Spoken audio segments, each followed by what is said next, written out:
2020 എല്ലാ കാര്യങ്ങളും നോക്കിക്കോളാമെന്ന് പറഞ്ഞ ആൾക്കാർ തെരഞ്ഞെടുപ്പ് തുടങ്ങി പ്രവർത്തനം തുടങ്ങിയ സമയത്ത് ഇവർ ചെയ്യേണ്ട അതായത് എനിക്ക് 5 പൈസ തരണ്ട. ഒരു തെരഞ്ഞെടുപ്പിൽ പ്രവർത്തിക്കുമ്പോൾ തെരഞ്ഞെടുപ്പുമായി ബന്ധപ്പെട്ട കാര്യങ്ങൾ നമ്മൾ ചെയ്യണം. ഞാൻ പറഞ്ഞു എനിക്ക് എൻ്റേതായ ക്രിയേറ്റീവായിട്ടുള്ള കാര്യങ്ങൾ ചെയ്യണം. അതായത് എൻ്റെ പോസ്റ്റർ എൻ്റേതായ രീതി ചെയ്യണം, എനിക്ക് ഫോട്ടോഷൂട്ട് ചെയ്യണം, എനിക്ക് കുറേ ക്രിയേറ്റീവ് ഐഡിയാസ് ഉണ്ട്. അത് തെരഞ്ഞെടുപ്പ് നിങ്ങളൊക്കെ പല കാര്യങ്ങൾ കണ്ടിട്ടുണ്ടാവും. ഇതെല്ലാം ചെയ്യണമെന്ന് ഞാൻ കൃത്യമായ കണക്കുകൾ എഴുതി കൊടുത്തു. അതിനുള്ള എക്സ്പെൻസ് മാത്രം എഴുതി കൊടുത്തു. പക്ഷേ ഇത് ആദ്യത്തെ ഒരാഴ്ചയും തന്നില്ല.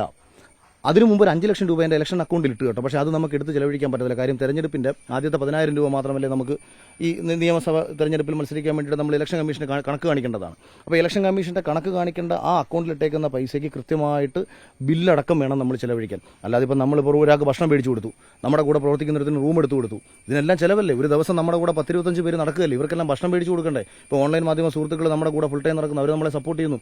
അങ്ങനെ ആർക്കെങ്കിലും വേണ്ടി എന്തെങ്കിലും ചെയ്യണം. ഈ ചെലവിനുള്ള പൈസ തരാത്തപ്പോഴാണ് ഞാൻ ആദ്യം ഇത് ചെയ്യുന്നത്. പിന്നീട് ഞാൻ ചെലവാക്കിയ പൈസകൾ എനിക്ക് തിരിച്ചു വന്നു. ഇത് നിങ്ങൾ കൃത്യമായിട്ട് അങ്ങനെ അത് ഇത് ഞാൻ പറഞ്ഞു പിന്നെ പ്രശ്നം ഉണ്ടാക്കിയപ്പോൾ എനിക്ക് ചെലവായ പൈസ ഇവർ എനിക്ക് തിരിച്ചു തന്നു. അത് കഴിഞ്ഞ് തെരഞ്ഞെടുപ്പ് കഴിഞ്ഞതിന് ശേഷം ഞാൻ പറയുന്നു, സാറേ വിഷമിക്കണ്ട. അങ്ങനെ തന്നെയാണ് ഞാൻ ആദ്യം പറയുന്നത്. കാരണം നമുക്ക് ആത്മാർത്ഥമായി തന്നെ രാഷ്ട്രീയ പ്രവർത്തനം നടത്താം. 2020 കൊല്ലം ജില്ലാ പ്രസിഡന്റായിട്ട് നിങ്ങൾ എന്നെ വെക്ക്. എനിക്ക് ചെയ്യാൻ പറ്റുന്ന കാര്യങ്ങളൊക്കെ തന്നെ ഞാൻ കൊല്ലം ജില്ലയിൽ ചെയ്യാം. കൊല്ലം ജില്ലയിൽ ഞാൻ 2020 ഒരു സംഘടന ഉണ്ടാക്കാം. ഈ കാര്യങ്ങൾ പറഞ്ഞു ഒരു മറുപടി, ഒരു റിപ്ലൈ എനിക്ക് കിട്ടിട്ടില്ല. അത് കഴിഞ്ഞിട്ട് ഈ കുടുംബത്തിന് വീട് വെച്ച് കൊടുക്കുന്ന കാര്യം ഞാൻ പറഞ്ഞു. സുരേഷ് ഗോപി സഹായിക്കുന്നു എന്ന് ഞാൻ പറഞ്ഞു. ഒരു നല്ല കാര്യം അഖിലേ എന്ന് പോലും പറഞ്ഞിട്ടില്ല.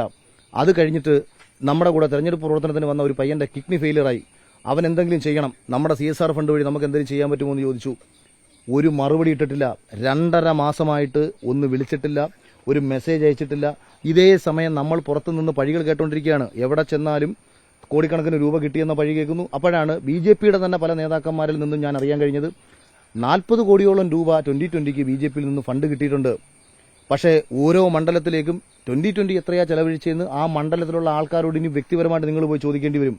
തൃക്കാക്കര മണ്ഡലത്തിൽ എത്ര ചെലവഴിച്ചെന്നുള്ളതിന്റെ കൃത്യമായ കണക്ക് വേണമെങ്കിൽ ഞാൻ പറയാം. പക്ഷേ ഒരു സ്ഥാനാർത്ഥിക്ക് ഇപ്പം തൃപ്പൂണിത്തുറയിൽ അഞ്ജലിയോട് ഞാൻ തമാശയ്ക്ക് ഞാൻ വിളിച്ചു ചോദിച്ചു, അഞ്ജലി എനിക്ക് പൈസയൊന്നും കിട്ടിയിട്ടൊന്നുമില്ല, നിങ്ങൾക്ക് വല്ലതും കിട്ടിയിട്ടുണ്ടോ? അപ്പോൾ അഞ്ജലി എൻ്റെ പൊന്നി ചേട്ടാ, നാട് മുഴുവൻ നടന്ന് നമ്മൾ കേട്ടോണ്ടിരിക്കുന്ന ഇതാണ്. അപ്പം ഞാൻ പറഞ്ഞു, അഞ്ജലി ആരെങ്കിലും വിളിച്ചോ? അഞ്ജലി ആരും വിളിച്ചില്ല. ഇലക്ഷൻ സമയം 24-25 ദിവസം നമ്മുടെ തെരഞ്ഞെടുപ്പ് പ്രവർത്തനത്തിനിടയിൽ നോമിനേഷൻ കൊടുക്കുന്ന ഒരു ദിവസം മാത്രമാണ് 2020 ചെയർമാനായ സാബു ജേക്കബ് നമ്മുടെ അടുത്ത് വന്നത്. നമ്മൾ വിചാരിച്ചു തൃപ്പൂണിത്തുറയിൽ പുള്ളി ഫുൾ ടൈം ഉണ്ടെന്ന്. അവിടെയുമില്ല. ഏറ്റവും പ്രധാനപ്പെട്ട അത്യാവശ്യം കേരളത്തിൽ രാഷ്ട്രീയമായി ചർച്ച ചെയ്തിട്ടുള്ള എന്നെപ്പോലെ ഒരാൾ മത്സരിക്കുന്ന ഒരു മണ്ഡലത്തിൽ പോലും പുള്ളി ഇതാണ് ചെയ്തു തരുന്നത്. പുള്ളി ഈ 2020 മണ്ഡലം പ്രസിഡന്റ് ജെയിംസ് ചേട്ടൻ ആയി ഞാൻ കഴിഞ്ഞ ദിവസം സംസാരിച്ചപ്പോൾ അദ്ദേഹം പറഞ്ഞത് ഇത്രയും നാളായിട്ട് ഈ പുള്ളിയെ വിളിച്ചിട്ടില്ല, ഒരു നന്ദി പോലും പറഞ്ഞിട്ടില്ല. കാര്യം ഈ പുള്ളി ഈ മനുഷ്യൻ ഒറ്റയ്ക്ക് എൻ്റെ കൂടെ ഉണ്ടായിരുന്നു. ഈ ഫുൾ ടൈം ഒരാൾ കൂടെ നടന്നിട്ട് പോലും ബിസിനസ് ഉള്ള ആളാണ്, അത് കളഞ്ഞിട്ട് നടന്ന ആളാണ്. അയാളുടെ അടുത്തൊരു നന്ദി പറഞ്ഞിട്ടില്ല. അപ്പോൾ രാഷ്ട്രീയമായിട്ട് 40 കോടി രൂപയോളം BJPയിൽ നിന്ന് ലഭിച്ചതിന് ശേഷം സ്ഥാനാർത്ഥികളുടെ തലയിലേക്ക് ഇത് കൊണ്ടുവച്ച് നിങ്ങൾ ദയവ് ചെയ്ത് കെട്ടരുത്. നിങ്ങൾ ആരും ദയവ് ചെയ്തത് പറയരുത്. നിങ്ങളിൽ പലരും ഇലക്ഷന് ശേഷം ഞാനൊരു ഇലക്ട്രിക് വണ്ടി എടുത്ത് നിങ്ങൾ കണ്ടിട്ടുണ്ടായിരിക്കും. അപ്പം കരുതി ഇവൻ ഇലക്ഷന് ഫണ്ട് കിട്ടിയതുകൊണ്ടാണ് ഇലക്ട്രിക് വണ്ടി എടുത്തത്. എൻ്റെ പൊന്ന്, എൻ്റെ മക്കളാണ് സത്യം. ബെൻസ് പതുക്കെ അങ്ങ് വിറ്റിട്ട് ഇലക്ട്രിക് വണ്ടിയിൽ നടന്നാൽ മാസമുള്ള ചെലവ് കുറയും. കാര്യം എൻ്റെ അച്ഛന് ക്യാൻസറാണ്. ഞാൻ എറണാകുളത്ത് നിന്ന് ഞാൻ കൊട്ടാരക്കരയ്ക്ക് ഒരു മാസത്തിൽ ഒരു 10 പ്രാവശ്യമെങ്കിലും പോകേണ്ട സാഹചര്യം പലപ്പോഴും ഉണ്ടാവും. ഇത് ആരെയും കാണിക്കാൻ വേണ്ടി പോകുന്നതല്ലോ, ഞാൻ പോയി വരുന്ന കാര്യമല്ലേ. അതിന് ബെൻസിൽ പോയി വരണമെന്നുണ്ടെങ്കിൽ ഏറ്റവും കുറഞ്ഞത് 4,000-5,000 രൂപ ചിലവാണ്. ഇലക്ട്രിക് വണ്ടി ആകുമ്പോഴത്തേക്ക് ലാഭം ഉണ്ടാവും. എനിക്ക് വരുമാനം വരുന്നത് അവസാനിച്ചു. NDAയിലേക്ക് പോയതിന് ശേഷം എന്നോട് അത്രയും അടുപ്പമുള്ള എന്നെ മനസ്സിലാക്കുന്ന ആൾക്കാർ എന്നെ വിളിച്ചത് മാറ്റി നിർത്തി കഴിഞ്ഞു കഴിഞ്ഞാൽ എനിക്ക് പല വരുമാനങ്ങളും അവസാനിച്ചു. ഇതേ സമയം നമ്മൾ പഴി കേൾക്കേണ്ടി വരുന്നു. ഈശ്വരൻ അനുഗ്രഹിച്ച് ഏഷ്യാൻ്റെ തന്നെ മറ്റൊരു ഷോയുടെ ഭാഗമായി ഞാൻ മുന്നോട്ട് പോകുന്നത് കൊണ്ട് എനിക്ക് മുന്നോട്ട് പോകാനുള്ള ഒരു അവസരം സൃഷ്ടിക്കപ്പെട്ടു എന്നുള്ളതാണ്. അല്ലാതെ ഇവരുടെ ഭാഗത്തു നിന്ന് നമുക്ക് യാതൊരു വിധത്തിലുള്ള രാഷ്ട്രീയം പറയാൻ ഇഷ്ടപ്പെടുന്ന ഒരാളാണ് ഞാൻ. അതിനുള്ള അവസരം ഉണ്ടായിട്ടില്ല. ഒറ്റതിന് ശേഷമാണെന്ന് അവഗണന ചോദിച്ചു കഴിഞ്ഞാൽ 2020 അവിടെ ജയിച്ചത്. 2020 അങ്ങ് ജയിച്ചിട്ടില്ല. ഞാൻ പറഞ്ഞത് അവഗണന പുള്ളി എന്നോട് മാത്രമല്ല. കാര്യം എന്തുകൊണ്ടാണ് ഇത് സംഭവിച്ചത്? ഇദ്ദേഹം വന്നത് ഇദ്ദേഹത്തിന്റെ വ്യക്തിപരമായ ചില ലക്ഷ്യങ്ങളുണ്ടായിരുന്നു. ഇദ്ദേഹത്തിന് 19 നിങ്ങൾ ആലോചിച്ചിട്ടില്ലേ, എറണാകുളത്ത് മാത്രമുള്ള ഒരു രാഷ്ട്രീയ പാർട്ടിക്ക് എന്തിനാണ് 19 സ്ഥലത്ത് മത്സരിച്ചത്? 19 സ്ഥലത്ത് മത്സരിക്കുന്നത് 19 സ്ഥലത്തു നിന്നുള്ള ഫണ്ട് കിട്ടാൻ വേണ്ടിയിട്ടാണ്. എടുത്തോ കുഴിച്ചിട്ടോന്നൊന്നും എനിക്കറിയത്തില്ല. BJPയിൽ നിന്ന് പുള്ളിക്ക് ഫണ്ട് കിട്ടിയിട്ടുണ്ടെന്നുള്ള കാര്യം എനിക്ക് കൃത്യമായിട്ട് അറിയാം. ഇത് ഞാൻ എന്ന് BJPയുടെ തന്നെ ചില നേതാക്കന്മാർ മറ്റു പലരോട് പറഞ്ഞതിൽ നിന്നും, കാര്യം എനിക്ക് പണം കിട്ടി എന്ന രീതിയിൽ, അതായത് സാബു ജേക്കബിന് പണം കൊടുക്കുമ്പോൾ അതെനിക്കും കിട്ടുമല്ലോ എന്ന അർത്ഥത്തിൽ എന്നോട് സംസാരിച്ചപ്പോൾ എനിക്ക് 5 പൈസ കിട്ടിയില്ല. ഇതെന്താണെന്ന് വെച്ചാൽ പുറത്ത് നമ്മൾ എവിടെ ചെന്നാലും ഇതിൻ്റെ ഇടയിലൂടെ ഞാൻ വൈഫിൻ്റെ കുറേ ഗോൾഡ് കൊണ്ട് വിറ്റു. അപ്പോൾ എൻ്റെ അടുത്ത് വൈറ്റ് ഗോൾഡിൻ്റെ ആൾ ചോദിക്കുകയാണ്, വൈറ്റ് ഗോൾഡിലാണ് ഞാൻ കൊണ്ട് വിറ്റത്. അപ്പോൾ പുള്ളി ചോദിക്കുകയാണ്, അല്ല ആക്ച്വലി മോണിറ്ററി ബെനിഫിറ്റ് ഒന്നും ഉണ്ടായില്ല, ഞങ്ങളെല്ലാം വിചാരിച്ചത് അഖിലിന് അങ്ങനെ ഉണ്ടായില്ല എന്നുള്ളതാണ്. ഇതിലെ വലിയൊരു പ്രശ്നം ഈ സാബു ജേക്കബ് കയ്യിൽ നിന്നും പണം ഇറക്കുന്ന ആളാണ്, ഇയാൾക്ക് ഇങ്ങനെ ഒരു പണം എടുക്കേണ്ട ആവശ്യമില്ല എന്നുള്ളതാണ് പൊതുസമൂഹത്തിന്റെ ഒരു ധാരണ. ആ ധാരണയായിരുന്നു എനിക്കും ഉണ്ടായിരുന്നു. ഞാൻ ഇദ്ദേഹം ഒരുപാട് നല്ല മനുഷ്യനാണെന്നാണ് ഞാൻ വിചാരിച്ചത്. ഇപ്പോൾ 2020 ആശയത്തോട് ഭയങ്കര യോജിപ്പുള്ള ഒരാളായിരുന്നു ഞാൻ. ഒരു സ്വതന്ത്ര കാഴ്ചപ്പാട്, ജനങ്ങൾക്ക് വേണ്ടി നല്ലത് ചെയ്യുന്ന ഒരു രാഷ്ട്രീയ പ്രസ്ഥാനം, കിഴക്കമ്പലത്ത് ഒരുപാട് നല്ല കാര്യങ്ങൾ ചെയ്തിട്ടുള്ള. പക്ഷെ പിന്നീട് ഇതിന്റെ യാഥാർത്ഥ്യം എന്താ, കിഴക്കമ്പലത്ത് ചെയ്ത പലതും 2020 അല്ല കിറ്റെക്സിന് വേണ്ടിയിട്ടാണ്. കിറ്റെക്സിന്റെ പല കാര്യങ്ങളും നടത്തിയെടുക്കാനും എത്ര വലിയ കമ്പനിയാണെന്നുണ്ടെങ്കിൽ ഒരു പഞ്ചായത്തിന്റെ ഒരൊറ്റ ലെറ്റർ മതി ആ സ്ഥാപനം പൂട്ടിപ്പോകാൻ. അങ്ങനെ ഒരു ലെറ്റർ ഒരു കാലത്തും വരാതിരിക്കണമെങ്കിൽ ആ പഞ്ചായത്തിന്റെ ഭരണം അദ്ദേഹത്തിന്റെ കയ്യിലായിരിക്കണം. അവിടെ ജനങ്ങളെ എങ്ങനെ നിർത്തി, ആനുകൂല്യങ്ങൾ കൊടുത്തു നിർത്തി. ആനുകൂല്യങ്ങൾ ലഭിക്കുന്ന ജനത അവർക്കൊപ്പം നിന്നു. പൊതുവെ നമ്മുടെ ഇന്ത്യൻ ജനതയുടെ സ്വഭാവം അങ്ങനെയാണല്ലോ. അതുകൊണ്ട് കിഴക്കമ്പലത്ത് അവർക്ക് വേണ്ടി ജനങ്ങൾ നിന്നു. ഇത് ഇപ്പുറത്ത് ഇനി ഒരു കാര്യം പറയാം, ഏതാണ്ട് 1600 കോടി രൂപയുടെ നഷ്ടം കിറ്റെക്സിനുണ്ട്. അത് അമേരിക്കൻ താരിഫ് വർദ്ധിപ്പിച്ചതിനെ തുടർന്ന് കിറ്റെക്സിനുണ്ടായ നഷ്ടമാണ്. ഞാൻ ഷെയർ ട്രേഡ് ചെയ്യുന്ന ഒരാളാണ്. അപ്പോൾ ഈ നഷ്ടം നികത്താൻ അദ്ദേഹം കേന്ദ്രവുമായി ചേരുമ്പോൾ തെലുങ്കാനയിൽ അദ്ദേഹത്തിന് പല പ്രോജക്റ്റുകളും പാസ്സാക്കിയെടുത്തിട്ടുണ്ട്. രണ്ടാമത്തെ കാര്യം എന്ന് പറയുന്നത്, കേന്ദ്രം ടെക്സ്റ്റൈൽസ് ഇൻഡസ്ട്രിയുടെ ഭാഗമായിട്ട് 10,000 CRO മറ്റോ ആണെന്ന് തോന്നുന്നു ഒരു പ്രോജക്റ്റ്. അതിന്റെ കറക്റ്റ് റിപ്പോർട്ട് നിങ്ങളൊന്ന് ഗൂഗിൾ ചെയ്ത് നോക്കുക.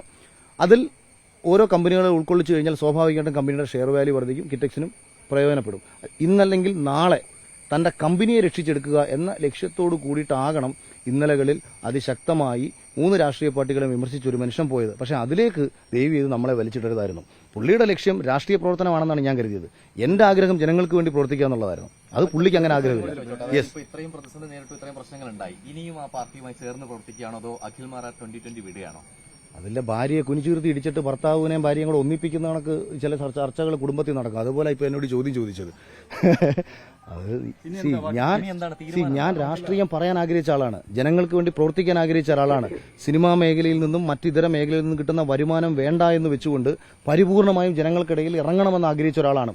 കഴിഞ്ഞ 2.5 മാസക്കാലമായിട്ടും ഒരു മെസ്സേജിന് റിപ്ലൈ തന്നിട്ടില്ല, ഫോണിന് റിപ്ലൈ തന്നിട്ടില്ല. 2020 ജില്ലാ പ്രസിഡന്റ് എന്ന് പറഞ്ഞാൽ വലിയ സ്ഥാനം വല്ലതാണോ? അതുകൊണ്ട് എന്തെങ്കിലും നേട്ടം ഉണ്ടാവൂ? അതും കൊല്ലം ജില്ല പോലെ സംഘടന ഇല്ലാത്തൊരു സ്ഥലത്ത്. ഞാൻ അങ്ങനെ പറഞ്ഞത് എന്തിനാണ്? പോയി സംഘടനയെ വളർത്തിയെടുക്കാമെന്ന് പറഞ്ഞ ഒരാളാണ് ഞാൻ. അപ്പോൾ എന്റെ ആഗ്രഹം അതായിരുന്നു. പക്ഷേ അത് സാധിച്ചു തരാത്തത് കൊണ്ടും അവർക്ക് രാഷ്ട്രീയ പ്രവർത്തനമായി മുന്നോട്ട് പോകണമെന്ന് അവർക്ക് ആഗ്രഹമുള്ളതായിട്ട് നിങ്ങൾ ആരെങ്കിലും കണ്ടോ 2.5 മാസമായിട്ട് 2020 എന്തെങ്കിലും ഒരു രാഷ്ട്രീയ പ്രതികരണം? ഇപ്പം കഴിഞ്ഞ 2.5 മാസമായിട്ട് നിയമസഭാ തെരഞ്ഞെടുപ്പ് കഴിഞ്ഞല്ലോ, പല പ്രശ്നങ്ങളും നമ്മളെ കേരളത്തിൽ നടന്നല്ലോ. സംസ്ഥാന സർക്കാരുമായി ബന്ധപ്പെട്ട പ്രശ്നങ്ങൾ, കേന്ദ്രവുമായി ബന്ധപ്പെട്ട വിഷയങ്ങൾ, ഈ അടുത്ത സമയത്താണ് ഡൽഹി സമരം ഉൾപ്പെടെ. ഏതെങ്കിലും ഒരു വ്യക്തിയുടെ, സാബു ജേക്കബിന്റെയോ മറ്റേതെങ്കിലും ഒരു രാഷ്ട്രീയ നേതാവ് 2020 ഭാഗമായിട്ട് ഒരു രാഷ്ട്രീയ പ്രതികരണം നടത്തിയോ? ഇല്ല. രാഷ്ട്രീയം അവർക്ക് താല്പര്യമില്ല. തീർച്ചയായിട്ടും സാബുവിന് കാശടിക്കാനുള്ള ഒരു സംവിധാനമായിട്ട് മാറിയോ? അല്ല, അദ്ദേഹം ഉണ്ടാക്കിയ രാഷ്ട്രീയ പാർട്ടിയാണ്. ഇപ്പം ഒരാൾ സ്വന്തമായി ഉണ്ടാക്കിയ ഒരു രാഷ്ട്രീയ പാർട്ടിയിൽ നിന്ന് കാശടിക്കണോ, അതിനെ മുന്നോട്ട് കൊണ്ടുപോകണോ, ഇതൊക്കെ പുള്ളിയുടെ മാത്രം താല്പര്യമാണ്. പുള്ളി അതൊക്കെ ചെയ്തോട്ടെ, ഇതൊന്നും എന്നെ സംബന്ധിച്ചൊരു വിഷയമുള്ള കാര്യമേ അല്ല. അല്ല, എനിക്ക് മനസ്സിലായ യാഥാർത്ഥ്യം ഞാൻ ഉൾപ്പെടെയുള്ളവർ ചതിക്കപ്പെട്ടു എന്നുള്ളതാണ്. കാരണം ഒന്ന്, ഞാൻ വന്നതിന് ശേഷം കുറെ സ്ഥാനാർത്ഥികളെ ഇവർ പ്രഖ്യാപിച്ചു.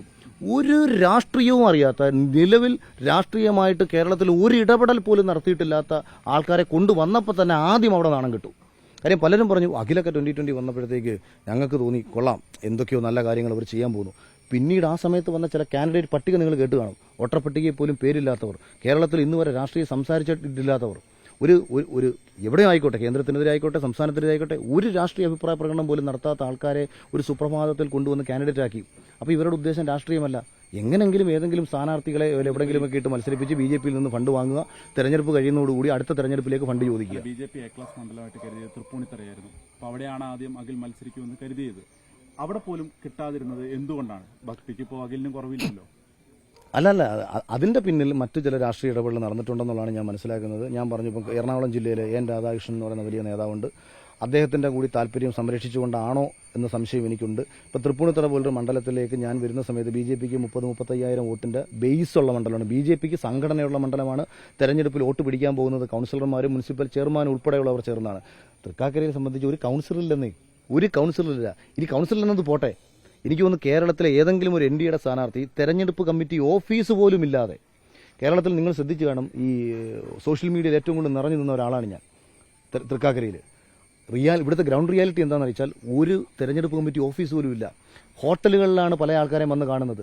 എനിക്ക് ഏതാണ്ട് 12,000 ഫ്ലെക്സ് അടിച്ചെന്ന് തോന്നുന്നു. പലതും കയറിയിട്ട് പോലുമില്ല. ആദ്യം അടിച്ചത് ഗ്രീൻ ട്രൈബ്യൂണലിന്റെ ഇതില്ലാത്ത ഫ്ലെക്സുകളാണ്. അതുകൊണ്ട് ഇതൊന്നും വെക്കാൻ കോർപ്പറേഷൻ സമ്മതിച്ചില്ല. പലതും വെച്ചില്ല. ഞാൻ ഏതാണ്ട് 12,000-ലധികം കുട്ടികൾക്ക് ഡയറക്റ്റ് കത്തെഴുതി. ഇതൊന്നും കറക്റ്റ് സമയത്ത് പോസ്റ്റ് ചെയ്തില്ല. പക്ഷേ പാവങ്ങളെല്ലാം കൂടെ കുറെ സ്ത്രീകളെല്ലാം കൂടെ, എൻ്റെ വൈഫും കുട്ടികളും അവരുടെ 2020 കുറച്ച് സ്റ്റാഫുകളും എല്ലാവരും കൂടെ ചേർന്നിരുന്നിട്ട് ഈ കത്തെല്ലാം പ്രിപ്പയർ ചെയ്തു.